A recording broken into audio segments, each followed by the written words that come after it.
Chris and Joe, to both of you, I have a great surprise for this week's episode. You guys had mentioned a very particular thing for me to try and find for this week's episode, and I found it. So, I will be wearing this wonderful gem. Oh my god, that is awesome. We're the Desperados.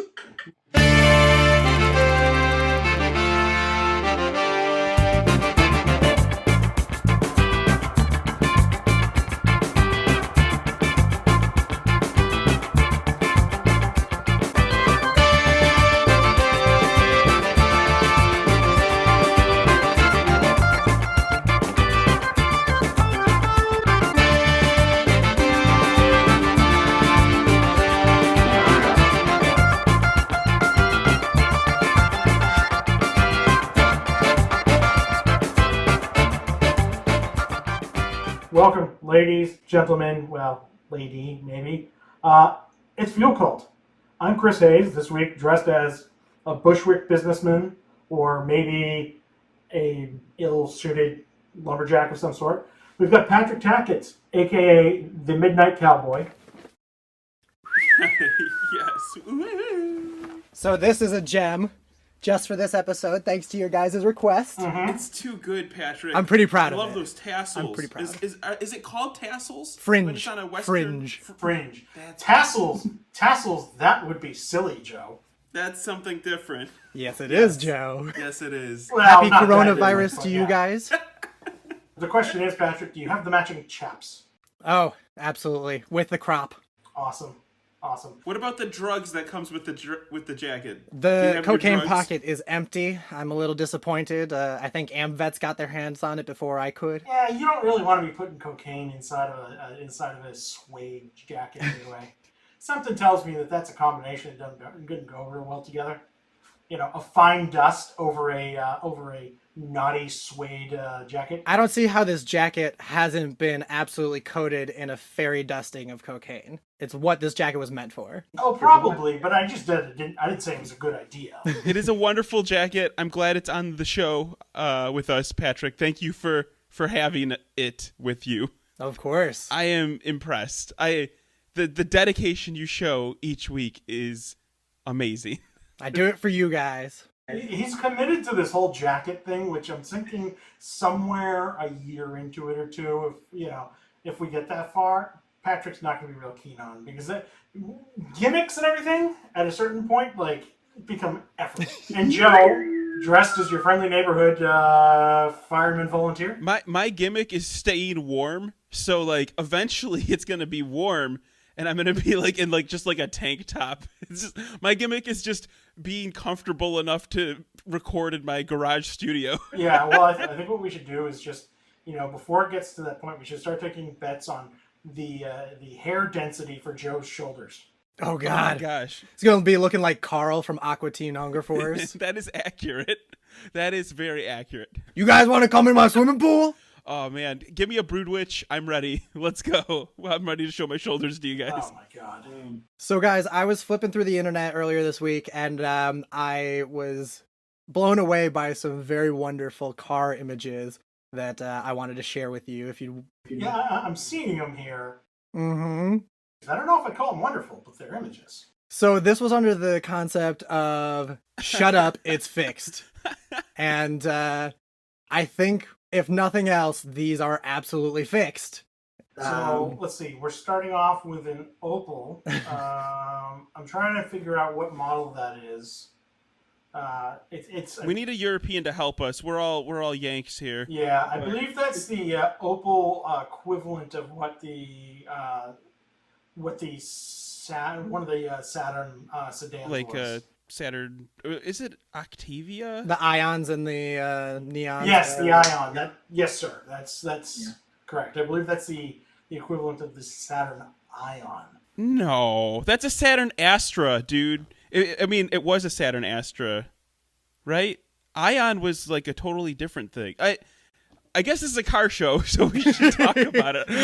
But we should probably get a little more adept at car knowledge. Or not the Ion, because the Ion was the You're thinking of the that's Saturn the, Aura. Solstice counterpart. Yeah. The Ion's a Solstice counterpart, which the Ion and the Ion Redline are actually kind of cool little cars. I kind of like Yeah, them. those Little are crayon great. cars. They're all plastic. Yeah.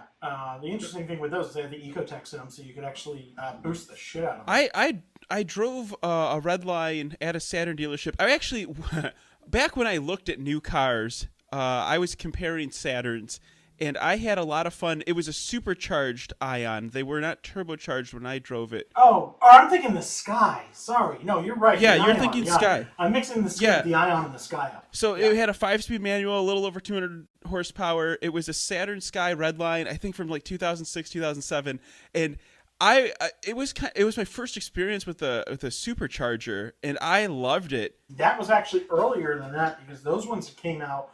The supercharged ones came out when I was in college, and after that they moved to a turbocharged setup, which was actually a much better. And that was the Cobalt and the Well, the Cobalt and the Cobalt SS. So the base Cobalt and the base Ion had normally aspirated Ecotechs, and then they went to they supercharged for the SS and the Redline, and then the later version of the SS and the Redline both had turbocharged engines, which was much better. I actually, you're talking about reasonably priced family cars. We've done that multiple times. A HHR SS would be my jam. Really? If I found one of those, oh, dude, HHRs are not fun to be in, but just the novelty of having an HHR SS, or even the Cobalt SS 4-door. I believe they made that for 1 or 2 years. And I would give me a Holden or a Ute for days. Oh, but you can't. But it doesn't have 4 seats. Funny Yes, thing they do. though is that the HHRs and the Cobalts actually sat on the same chassis. One was just a tall body, and one was a sedan. Mm-hmm.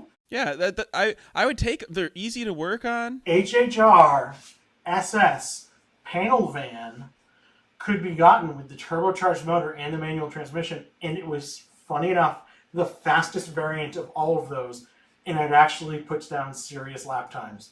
It's the weirdest thing in the world, but it's actually kind of quick. Oh man, that would be my dream shootout right now. Doing an HHR SS panel van versus a PT Cruiser GT with the turbo 2.4. Part of it was because they cut the power in that Prowler recreation right before the HHR came out, so they wanted to at least give them a car that had that was from that same style era, but actually had some power. You mean the SSR? SSR, yeah. But that was more of a truck. The Prowler was a car. No, they did a one-off Prowler right before the HHRs came out. That was like their, I think it was the pickup though. Chevy did not do a Prowler.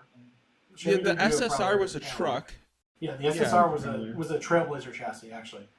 It initially came with the 5.3, and then later they put the LS2 in it. I know way too much about this stuff that I don't care about at all, ultimately. No, this is the stuff that I love. The SSR. And this is the stuff I know nothing about, so I'm just sitting here watching you two bicker like old men. Well, this is because this is what we are. I've always been an old man. Patrick's known me for the better part of a decade. I was an old man when Patrick was a young boy.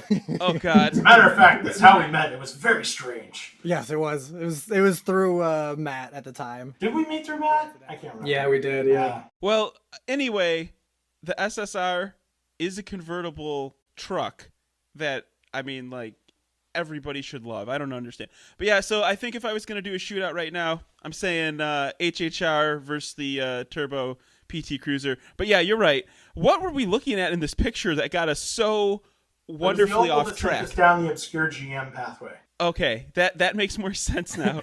It was the duct tape lens. Yeah. Well, okay, we didn't describe the Opel for any of the audio listeners. So if you're just getting this through your ear holes, this Opel we're looking at is a silver Opel, and the front of it is duct tape. Yeah, structurally it's about 13 to 18% duct tape. Yes, that is accurate. The whole front of the car. And you're never getting that hood open again. The part of the car that typically holds a headlight isn't there, and it's replaced with a roll of duct tape. Probably multiple rolls. Like, in a real pinch where But you needed that to be closed off. meticulously done. Yeah. I've seen worse. Right. It's fixed. Yeah, it's fixed. I mean, that might even run through a car wash just fine. Oh, God. I hate to say it, Joe, but I think you're right. What gets me out of all of these, though, is there's a secondary image here. Again, somewhere in Europe. And let's see, it looks to me possibly, I don't know, maybe an old Kawasaki or something. Right. Right? It's hard to tell from what it is. But the key thing here being is that it's a motorcycle that is missing its saddle. Its saddle is gone. Modified. Instead, it has been replaced with what? A plastic deck chair. It is the generic Home Depot, Lowe's white patio furniture that you would see at any low or middle American household. Or precariously strapped to the back of a motorcycle. Very well put. It's the chair that every relative has seen their aunt at a family gathering eat shit on. It's that chair that the Jackass guys would kick the leg out from behind and watch their friends fall and laugh. That definitely has seen some potato salad in its day, but also every Taiwanese ass in that area. It's mounted to the top of a motorcycle. It's an interesting way to ride a motorcycle. I'll give it that. It's kind of like it's like a recliner on a bike, you know, like if somebody pulled away, I just think it's gonna snap. I could see it. There's a certain degree of like respect I'll give this, and then it's just right. Like, they've committed to luxury. You know, I've actually been considering building an electric motorcycle of my own. Out of deck chairs? I design, I mean, it wouldn't be a deck chair, but I might steal some of the design elements of a patio chair like this for my seating arrangement on said motorcycle. All right, we're going to get you a lazy boy and retrofit it and weld it to the back of the chair so you can actually recline while you're driving. Oh, yeah. No, I mean, I'm looking to kind of keep the weight a little lower on this thing because I'm really trying to... What I'm looking for is kind of a design that's a step-through similar to a scooter. Basically what I want is I want to get like a wrecked scooter or a wrecked motorcycle and basically cut the head tube off and cut off the rear suspension and then weld a chassis in the middle where I fill it with a recumbent motorcycle. You want a recumbent motorcycle, Chris. Well, yeah. But what I'm getting to here It'd be is really weird actually, going up California hills upside down like you're on a roller coaster. Well, the real goal here is because it's going to have a big lithium-ion battery pack, I want the batteries to be it is. as low as possible, like a scooter jack. And again, not on the back, so you're just wheeling up a mountain. Well, I mean, that's also awesome. But, you know, I want to do this fully electric, and I'm thinking that I might be able to incorporate a seat such as this. Well, you heard it here first. We inspired Chris for his next build. A recumbent motorcycle. Mm-hmm. Electric motorcycle. Oh, no, I'm going to build myself an electric motorcycle. I am absolutely going to do it. All right. I'm going to make it look like a stupid scooter so that nobody pays any attention to me, but then it does 120. Just silently 120. The only thing you hear is when that thing crashes into something. It's just like go go go go. The only thing you hear is the unexpected person that gets on and goes, "Hey, can I try it?" And you just hear them go, "Ah!"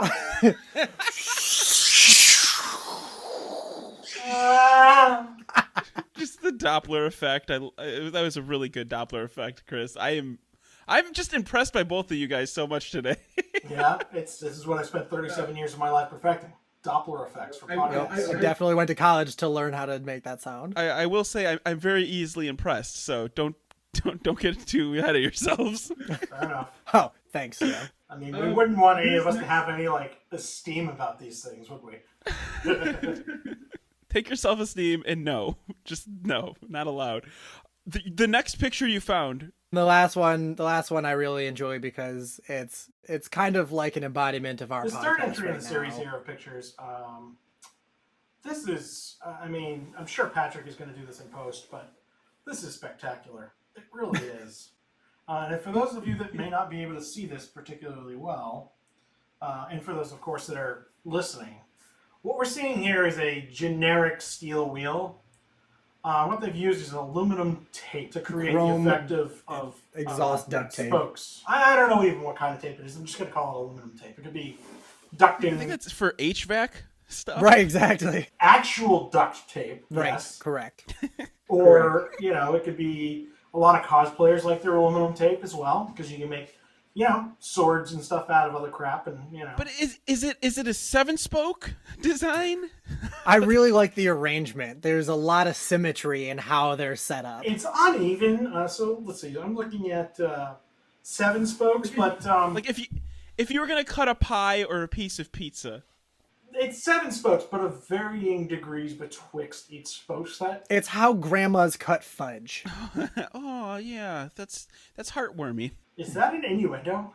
Grandma! Ooh, Not at the dinner table. that's not heartwarming. Or is this a reference to Less heartwarming. Poop knife! Less and less heartwarming. I had friends in from out of town about 2 or 3 weeks ago. Did they bring their own poop knife? And no, we were discussing poop. Now, this is a friend of mine that I hadn't seen in 15 years. And Dave and his girlfriend had come out and were visiting for about 3 days. And we were driving around at one point, and I go, "Have you guys heard about poop knives?" And they just both lit up, and they're like, we didn't know about this until about 3 or 4 months ago ourselves. I'm like, thank you. Thank you. Patrick informed me about poop knives a while ago, but I did not know exactly what they were. Maybe like a year ago, something like that. Apparently I was late to the game. Why did you have to tell me about this? You've ruined... Because when somebody finds out about poop knife, they're not sure if it's real or not. You have to literally ask people, like, hey, is this real? Because otherwise you're crazy. Otherwise, this is a fever dream of a thought process that you would have a device to cut your poops. Well, I'm just laughing at Joe's reaction. Joe looks... I am unhappy. I'm pouting right now that I know this is very disturbing, and I'm sad that I learned about it here right now. All of my excitement and respect for both of you have just gone out of the window. Rookie mistake right there. You had excitement and respect. Yeah, you started in the wrong place. You guys earned it for like 10 minutes or however long we've been doing the show, and then it just flushed it away. So, pun intended, I assume. Yes, absolutely. It's intended. You know what, Joe? You don't get to talk all high and mighty about poop knives when you use shitty puns. And that was a shitty pun on top of a shitty pun. Chris, too good. Flush. Oh, let's just pinch this off right now and get to a different topic. Yeah. God damn it, you're such a little shit. Well, we're moving about as quickly as a turtle right now, so let's go ahead. Jesus. I'm prairie dogging. Let's go. Come on. Come on, guys. I'm 37 years old making poop jokes on the interweb. So, this is what happens when we have a free-for-all episode. Yeah, subscribing to quality content. I have, I actually have an update in the Mercedes Saga, if I may take the floor for a moment. Yeah. Yes, please do. I mean, and if it has a poop knife involved, I'll be tickled. Poop knife. Jesus Christ. I said Jesus too. I just will let you know. I don't want to say anybody's name in vain here. Patrick, was that an homage to Knife Wrench? No, it's closer to butt scratcher. Butt scratcher. I don't know what knife wrench is, but I'm not going to look it up after Googling poop knife. Oh, no. Knife Wrench is much more benign. It's just silly. Gross. An update to the Mercedes Saga. So I have currently over 70 messages in my Facebook inbox for people who are interested to buy this Mercedes. Unfortunately for them, the Mercedes is gone. My buddy, oh my gosh, he came to me and he said, Joe, I need to lease a car. I need to get rid of this Mercedes. Right now he has a Challenger as like main driver's car, everyday driver, and he decided to his lease is up on this Challenger, and I was like, just drive the Mercedes, man. You already put so much money into it. It runs, it drives, just drive that. And he got in That's a loose term. It drives. It drives. It rolls in a direction. If you guys do not know the Mercedes story, you have to go back a few episodes and listen for context, because I cannot go back and explain it. It's a E500 in bad shape. In what year? 2006. Okay, so it's everything you guys will think a 2006 E500 is, it over 100,000 miles. This is the one that sounds hurt. Yes. So like the story was he bought it for his kid who was going to get driving soon, and then he bought it for $6,000, put $4,000 into it because it had a ton of problems. The poor guy got taken to the cleaner. The reason he bought a used car in the first place was because he's like, Joe, I always see you buying used cars and having really good luck with them. So he kind of like blamed me for the fact that he bought this lemon on his own. No, Joe, that was you being a sucker and taking that blame. Oh, That was all on him. I'm not. I mean, like, yes, okay, whatever. But so like he's just like, man, you know, like I just want to get out of this car. Yeah. And he was good. He just came up to my cube at work and he's like, Joe, do you just want it? And I'm just like, oh, man, I guess I have to take like, it. I wouldn't pay for it, but if somebody gave it to me and was just like, here is a car, you know, Godspeed, yeah, I'd probably take it. So I thought about it and I'm like, God, there's so much like that can happen. Like, I'm so scared of this car because of all the issues that it has. I actually didn't take it.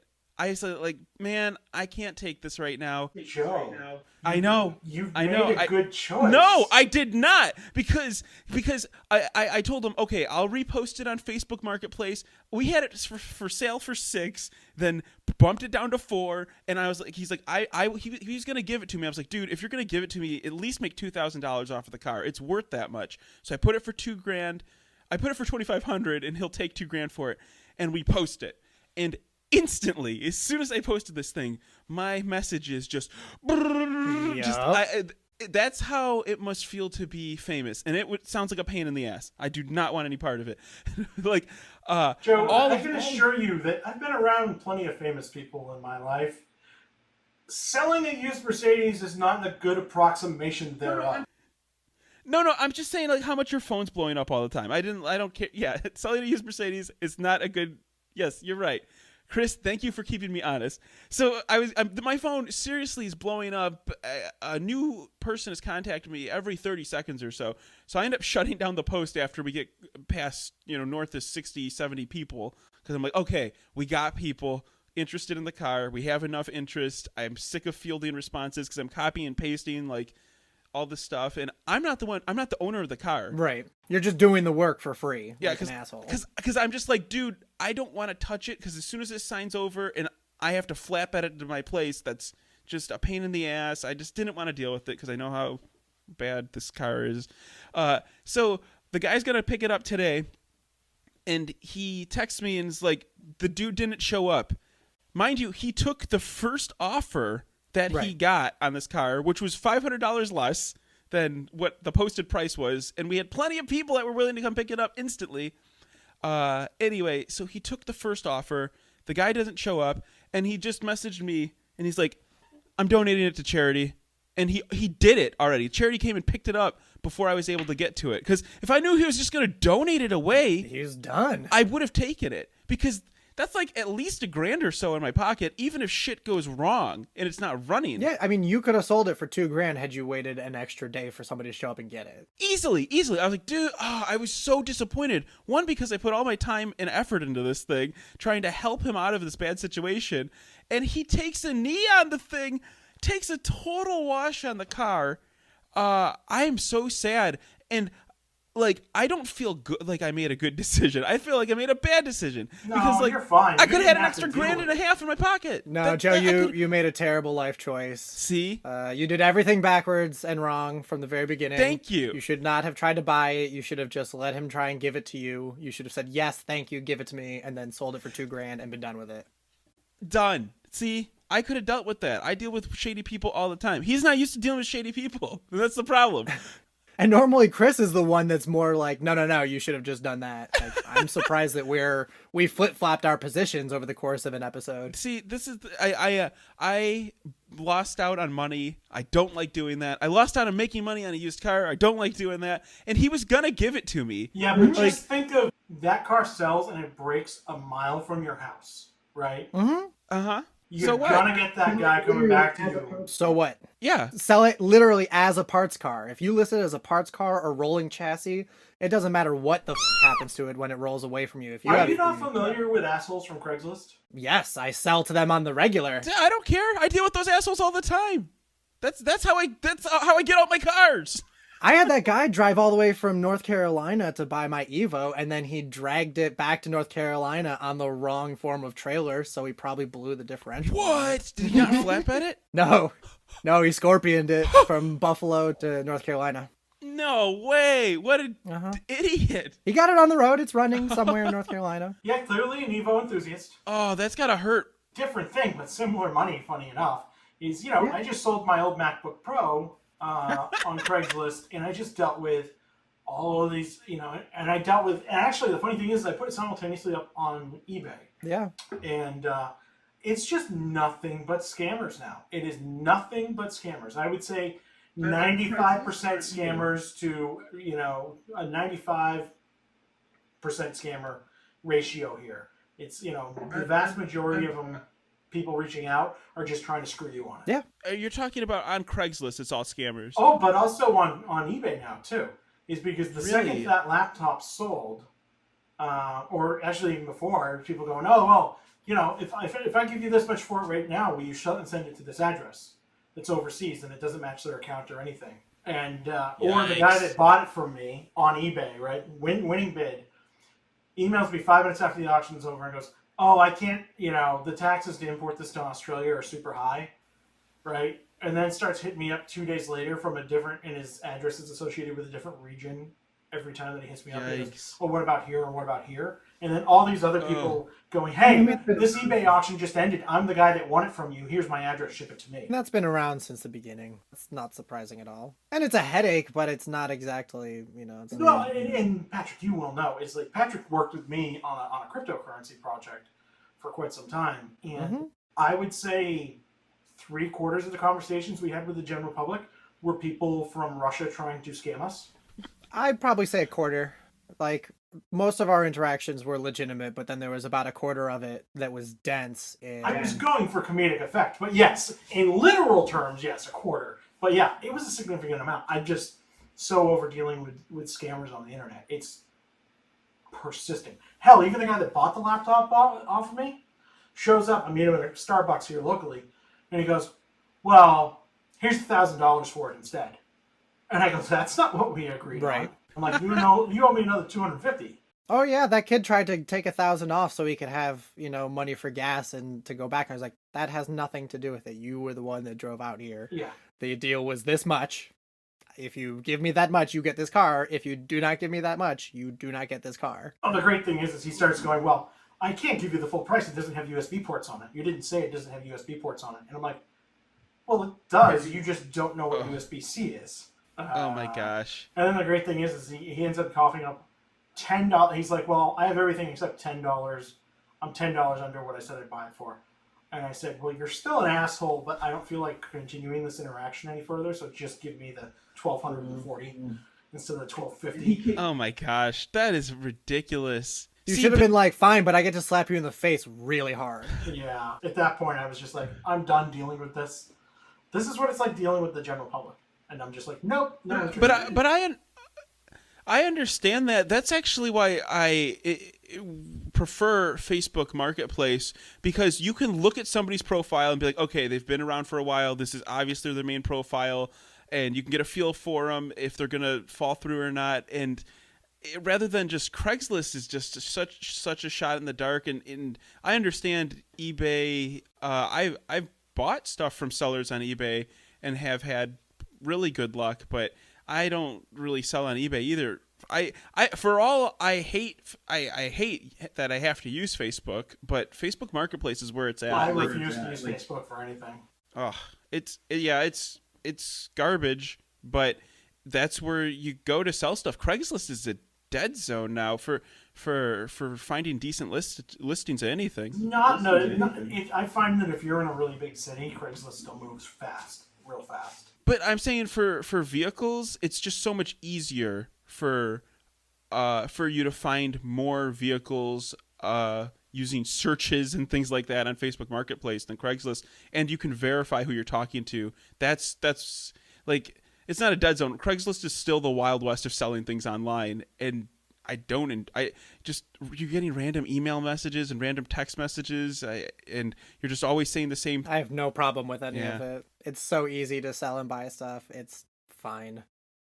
I've very rarely run into anything outside of what you guys are talking about, and if that's what I have to worry about. But that's what I'm saying. Like, that's why I like Facebook Marketplace. I mean, I sell stuff all the time. I got a kid. It happens on Facebook Marketplace too. We had a guy come and buy some shit from us, and he tried to go $30 under because that's all he had on him. And I'm like, we've been talking for 2 days. You knew the amount. Like, you're clearly just trying to screw me over. It happens everywhere. I mean, the haggle is something you gotta expect, right? Like, that's gonna happen. The haggle is real. The haggle is real. Yeah, like, you're gonna expect the haggle. I purchased, I don't know, I think I purchased a game console off somebody on Craigslist 6 or 7 Then I years got a ago. game cast. And I went to the bank and I thought I had more money in my wallet than I did. I was off by like, I don't know, $10 or $20 or something like that. But I was buying some like several $100 worth of crap from him. So he was just like, and he's just like, oh, dude, I'll go to the bank and everything. And he's just like, no, just take it. Don't worry about it. You know, it was like, people will make honest mistakes sometimes, but it's easy to tell, like, oh, you just miscounted versus, oh, well, you know, this is what I took out, so this is what. Oh, you're a prick, and you're literally trying to screw me over. Now, I don't fuck around when I sell stuff, though. This is the thing. I have one of the pens that can check if a $20 bill is real right next to my door. Oh, I have one of those, yeah. We sell all the stuff we're not using, we're getting rid of. I don't like having shit laying around. And I sound like my dad. Will you come to my house and help clean my place out? Yeah, dude. You know you can use a UV flashlight, too, right? No, I don't, but I should get one. That's a great idea. Yeah, you can use because they're UV sensitive. I've got a little UV flashlight that I bought for when I moved into this place. It raked like a cat had pissed in here, and I was trying to figure out where that was coming from. So I bought a little UV flashlight, and that will show you if an animal's pissed somewhere on your carpet or on your floor or something. Oh, I kept it around. It was a $5 UV flashlight. As it turns out, it's really handy for checking counterfeit bills. That's a really good idea. Wilderness tips from Chris. Yeah, for finding cat piss and for verifying your $20 bills in larger. And if you really want to freak yourself out, take it to a hotel. No, no, I only sleep on your beds at hotels, Chris. It's probably not better, Joe. Joe, joke's on you. I paint a pattern on everything in the hotel. Listen, Pollock painting. We're all buds here. Welcome to the cult. I want out. Oh, once you've arrived, you can't leave. You know how you were upset about poop knife earlier? Poop knife?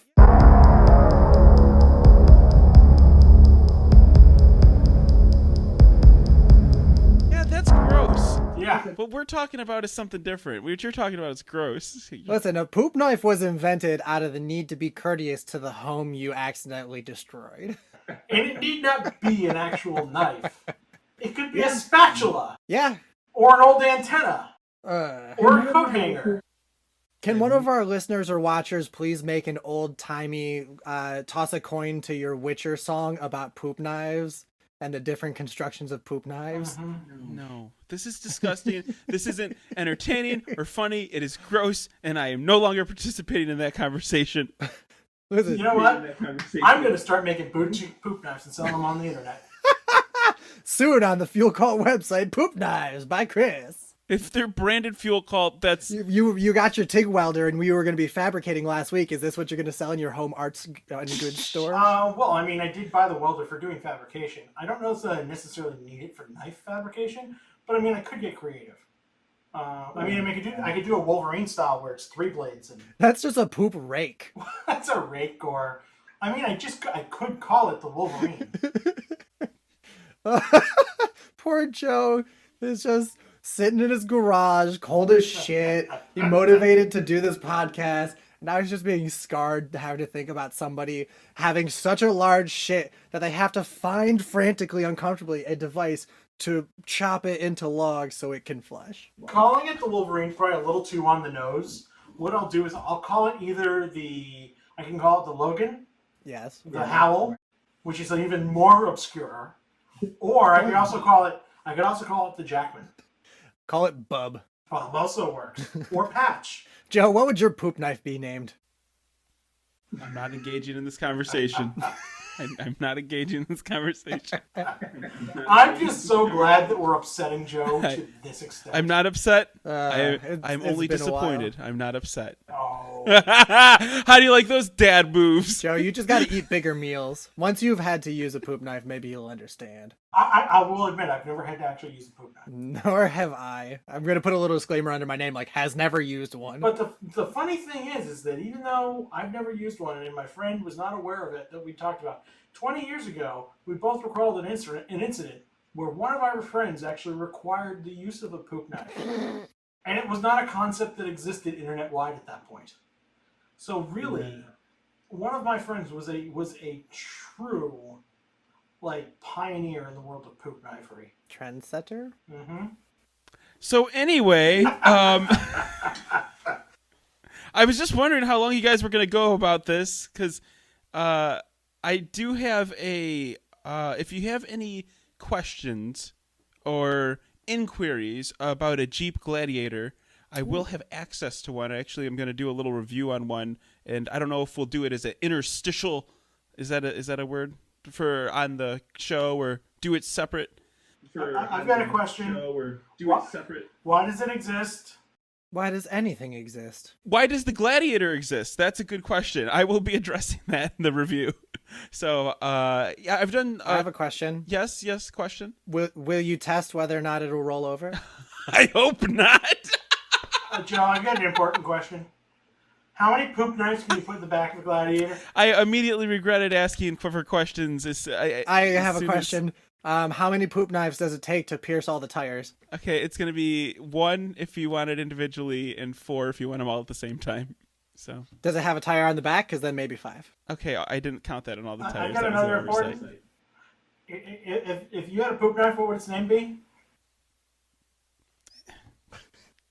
Logan. Joe, quick question over here. CBS, Yeah. when you have a poop knife crossing the road, can the Gladiator go over it? I do think the Gladiator... Or is it going to cut through because the poop knife is cutting through shit? It depends on the wheels and tires package. Now, if you were to recycle a Jeep Gladiator, how many poop knives could you make out of it? Did a Gladiator ever use a poop knife? like a Roman gladiator? Yeah. I guarantee you a Gladiator uses a poop knife. His knife and his sword were also his poop knife. Jeez. That's how you would kill and infect people. Ah, full circle. It's like a Play-Doh fun set. You just swipe. See, Joe, embrace it. Poop knife. Because the harder you push back, the more we're going to run with it. I'm not pushing, I'm just letting it come out naturally. See, you can't use a poop knife if you have the runs. Then you need a poop spoon. And a desiccant to firm things up. I think what we're trying to say, people, is wash your hands, you filthy f***ing animals. Coronavirus. I died last week. How about you two? I died about 5 minutes ago. Fringe cures corona. I'm good. This is what happens with a free-for-all. All right, next subject. The C8 has shipped. They're actually starting to make their way out to the public now. I saw one Mr. Tijahunt on the interwebs down with my friend Richard Waitis at Magnaflow, them building their exhaust prototype on there. So it looks like that's already going to be to market like next week. Did they come with wheels? That was a special edition that was released in Detroit. Yeah, $3 million special edition. Yes, but yeah, they're shipping. What have you guys seen any yet? I was surprised that there was one at the Buffalo Auto Show, but kind of happily surprised that they had one. I haven't seen them out in the wild yet, but we're just getting nice weather, so I presume we'll see some very soon. Yeah, fair point. You're still dealing with shitty weather and salt on the road. It's actually been great. We haven't had a big, massive snowy winter, so the roads haven't been too salty. But again, it's just cold, so it's bad for sport tires. Yeah, to me they've already kind of been around, so I'm not like, oh wow, I'm just like, okay, there's the release version. No, it's just interesting when earliest... you start seeing them on the road in perspective with other cars. That's all. Everything looks a little different once it's actually in the wild. Have you, Chris? Yeah, I've seen one. Yeah. Does it sound good? Does it look good? It sounded like an LS/LT motor. They all sound the same, basically, for the most part. Unless you put like 180-degree headers on them or something like that, then or 8-into-1s, they all sound the same. It's kind of cool because you can hear it and you're like, okay, Corvette, and then when you see it, the noise is different than what you would think it would be when you see the vehicle. Like for me, you expect that kind of flat plane crank noise out of something that shape, and what's coming at you is kind of a a lopey LS sound, which is kind of like generic V8 sound to me. And if not, it's flat different. plane, at least the sound of blow off valves. Yeah, and I things mean, like that, and waste exactly. Or like the Pantera, you would expect one of the Panteras to be like a Revy engine, and then it's just like one of these Ford V8s just rumbling in the back. I like it, but when it's sitting next to other cars, you really like the trunk space is huge in the thing. Yeah. It's unbelievable how much trunk space there is in that vehicle. You can see where the engine cutoff is, and you could see this just well. I just think that it's the purport. If they just chopped that part off for like a race version or something, I wonder how that would work. Just to what in save. are you talking the rear? Yeah. Because it's just like, what's there? Yeah, I It's just mean, a big I have no doubt that rear storage compartment will get probably chopped out for a lot of crazy stuff that people will build. You'll get intercoolers and stuff that'll end up back there and things like that. People will do crazy turbo setups, rear mounted turbo setups on that. The interesting thing is that I've seen is that it's actually relatively easy to maintain. But I mean that makes sense because it's going to be a high volume vehicle, Right. It's just or like Patrick and I did the maintenance on my Macan before we took it to Vegas, and even that's a relatively high volume vehicle in the grand scheme of things. I mean, I think Porsche sells like 30 or 40,000 of them a year at this point, which is a lot for them. And that one was a little cumbersome to get into, and like you had to go and pull the underbody tray and all that stuff to get to that. I mean, it wasn't awful, but like GM still did the smart thing of like, oh, here's a little cutout for getting to the filter, and here's a cutout to your drain plug and all that stuff, so you don't have to do that other stuff. So they're still trying to err on the side of a blue collar buyer. Right, that's what they want. I don't even know if it's so much the consideration for the buyer as it is that they want it in and out of their maintenance base as quickly as possible to make as much money as they can. Yeah, it's about serviceability, so you can maintain them at the dealership, and they can charge you for it. But if they had more panels on the bottom of it and made things harder to get to, then they could charge more hours. So you could to a point. I don't think that you'd get the average Corvette buyer that would put up with the maintenance costs that you would get with Porsche. Or it's a different demographic that's willing to put like, oh man, I have to unfasten 13 aero panels under the vehicle to change the oil filter, and that's going to take 4.5 hours. Like a Corvette buyer is like, okay, it's an oil filter. It's an hour job. Right. Just lump it in for the hour cost. Get it done. Like that's what it needs to be. So versus on a luxury or an exotic or a semi-exotic or something like that, an oil change between $300 and $800 is not crazy. That's pretty par for the course. Versus no Corvette buyer is going to look at an oil change for more than $200 and going to be like, yeah, I'll pay that. They're going to, for the most part, Corvette buyers are going to go, are you kidding me? No. Yeah, like I think if Chevy went that way with the vehicle, it would have to be at their like highest end models for people that are serious track rats and things like that. But I don't see them having it. That's the beauty of that's the beauty of the Vet. It's a simple thing to work on right now. I love the fact that it's still running around with its same LS engine that's... Well, it's not an LS. Well, okay, LT2 now. LT, yeah. To be fair, the LT architecture is not drastically different than the LS3. Yeah, I mean, it's still a pushrod motor. That's awesome. I think that's amazing. Even there isn't it? It's direct injection pushrod, and it's just like When they changed over to the LT, they changed the intake manifold. Yeah. And then they changed it over to direct injection. Those are kind of the big changes. I also think that kills the sound of it though, because it just won't rev as high because of the pushrod stuff. So I mean, you can make a pushrod motor they were always relatively really high, tall-ended revvers. Yeah, but not from regular parts. You need to have like magnesium and all these crazy metals and things like that to. No, not. I mean, to be very honest, that's not necessarily like even the LS7 was a 7,000 RPM motor easily, and honestly, the LS3 is like a 7,200 RPM motor. It's just not. Is it really? See, And again, if you gear it right, you can get so much out of that. I guess I never counted it for that. I figured once it was by 6,400, it was kind of out. That's Yeah, kind of. you can easily take an LS3 up to 7 or 72. That's not really that far of a stretch. It's just the factory camshaft is out of puff at that point, but the rest of the motor's fine for it. You know what? I need to drive a modern LS. I haven't driven anything past a C6. I do want to drive the new C8 really badly. I want to know if it's anywhere near what I think it would feel like being, the style that it is now. Here's the thing is that I haven't gotten any seat time in it, but from everybody I've talked to, that spent significant time in it, and from looking at things at it right now, it's exactly what the initial vet's going to be. It's going to be very tame because that's what most people are going to buy. It's not gonna oversteer. It's not gonna push super hard. It's gonna understeer a fair amount. It's gonna be relatively soft and squishy, and that's what it is. When the Z06 and the Grand Sports start hitting, that's when the things will get real sharp. Like the Z06 is what I'm looking forward to because I think the Z06 is, I think it's a pretty foregone conclusion at this point. It's gonna be a flat plane crank, about 5.5 liter.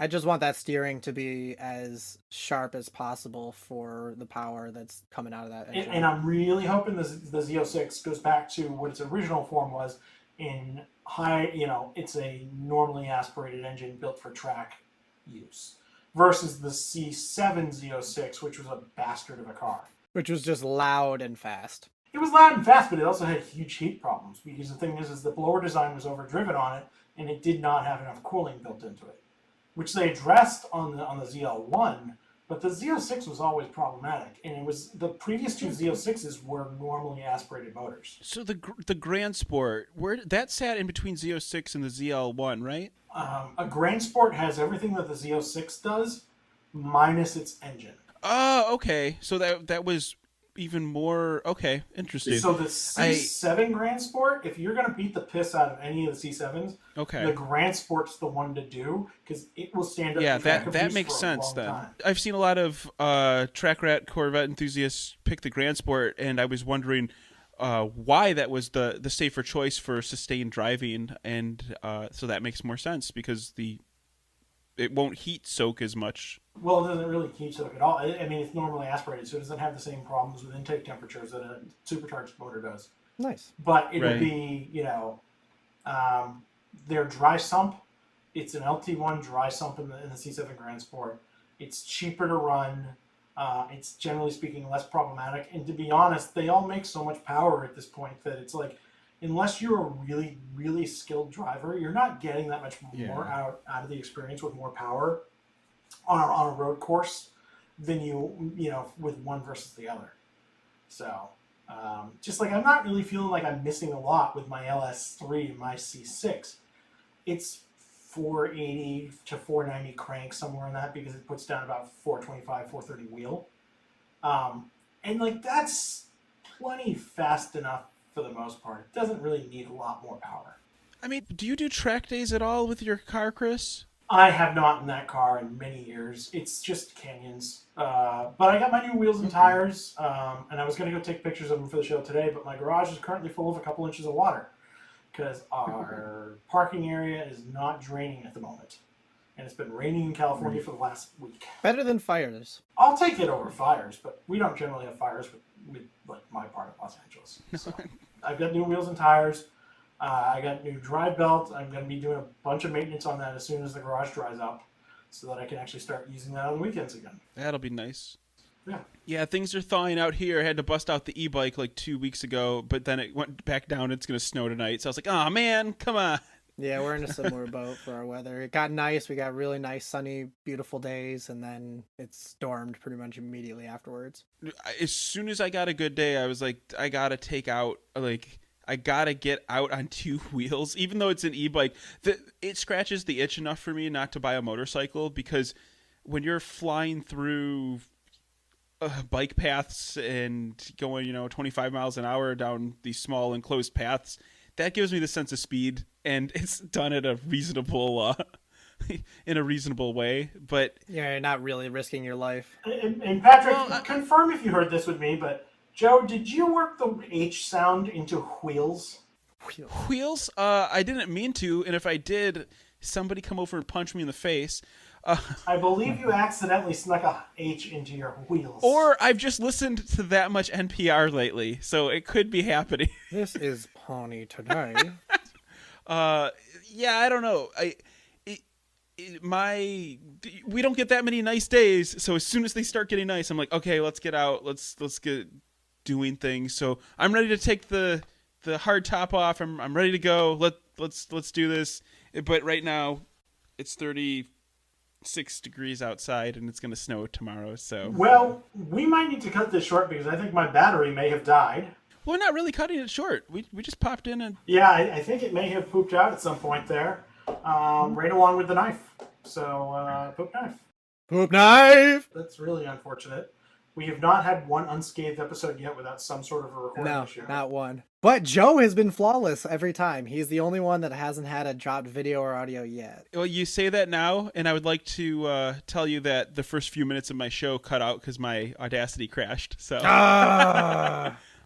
generally speaking, I'm pretty good with this stuff, but can't help it when Windows does its thing. But yeah, I got the rest of the audio though. We are really good at this, but we're getting better every time. Well, you all have heard enough about poop knives today.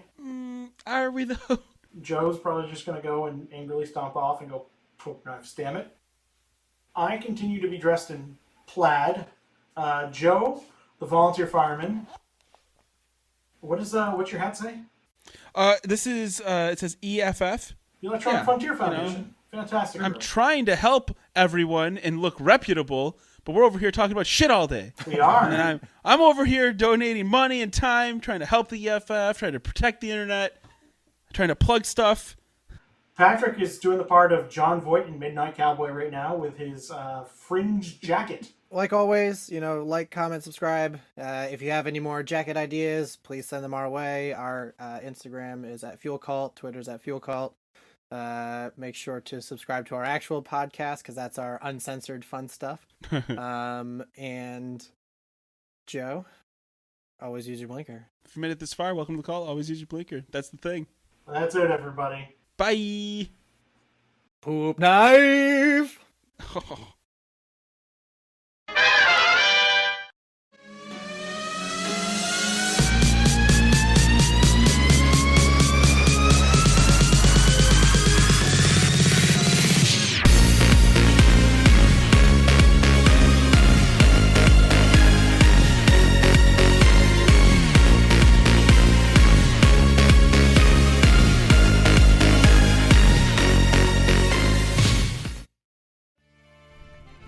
Hey Fuel Junkies, Patrick here from Fuel Cult. Did you like what you saw here today? Make sure to like, comment, and subscribe for more content from the guys at Fuel Cult.